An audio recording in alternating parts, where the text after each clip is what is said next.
तो आज हम सिद्ध करेंगे कि किसी त्रिभुज के अंतः कोणों का योग 180 अंश होता है। इसको बोलते हैं त्रिभुज का कोण योग गुण। तो त्रिभुज के कोण योग गुण में क्या होता है? त्रिभुज के अंतः कोणों का जो योग होता है वो होता है हमेशा 180 अंश। तो देखो, इसको सिद्ध करने के लिए हमको क्या होता है, इस चित्र के अलावा रचना की हमें जरूरत पड़ती है। हम क्या करते हैं, ये जो लाइन हमको दिखाई दे रही है, ठीक है, अगर हम इसका चलो नाम रख लेते हैं, ये ए है, ये बी है, ये सी हमने ले लिया। तो हम सबसे पहले क्या करते हैं, BC के समांतर एक रेखा हम खींचते हैं ए से। तो हम शुरुआत यहाँ से करेंगे कि BC के समांतर एक लाइन हमने खींच ली ए से। तो यहाँ पर लिखते हैं, सबसे पहले तो ये लिखा जाता है कि क्या हमको दिया गया है। हमें दिया है त्रिभुज ABC। क्या दिया है? त्रिभुज ABC हमें दिया है। वह कोण 1, कोण 2, कोण 3, इतनी चीजें हमको पता थी। हमने क्या किया, रचना की। हमने क्या किया, हमने रचना में BC के समांतर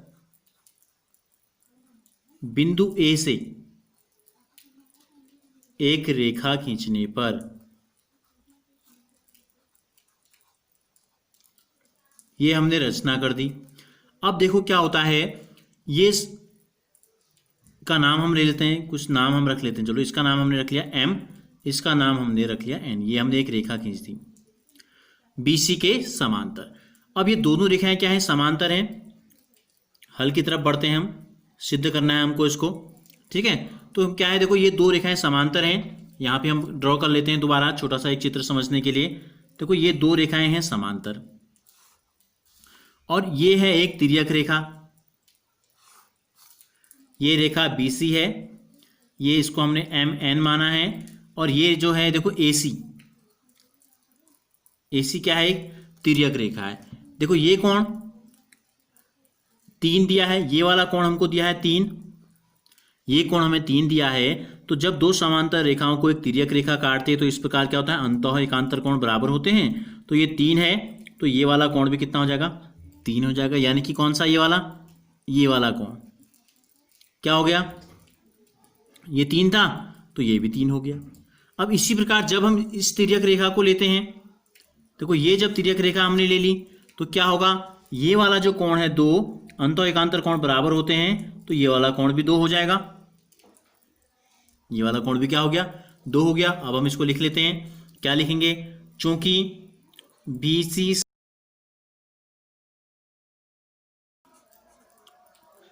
अंतः एकांतर कोण, क्या लिख देंगे कोष्टक में, क्या कारण है कि ये बराबर हैं?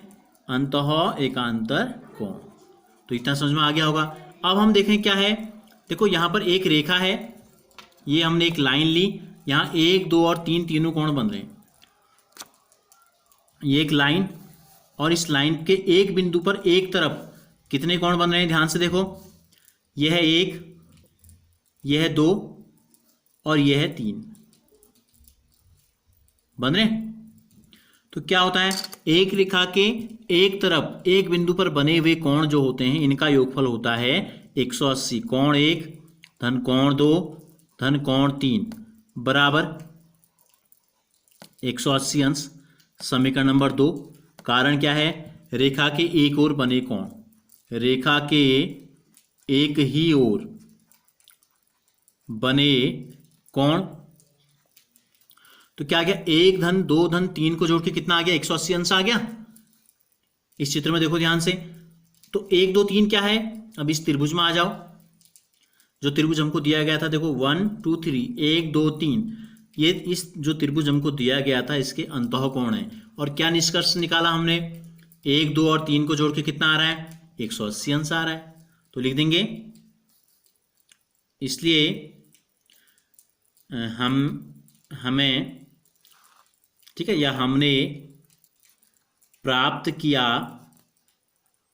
क्या प्राप्त किया हमने? कोण 1 धन कोण 2 धन कोण 3 बराबर 180। ठीक है, इसको क्या बोलते हैं? इसको बोलते हैं त्रिभुज का कोण योग गुण।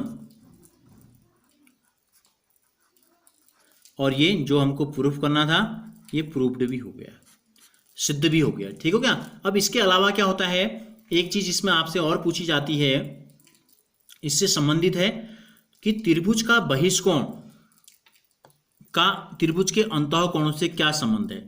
तो हम यहाँ पर चित्र बना देते हैं। एक त्रिभुज हमने बनाया, इसी त्रिभुज को हमने दोबारा ले लिया और एक भुजा को हमने आगे बढ़ा दिया।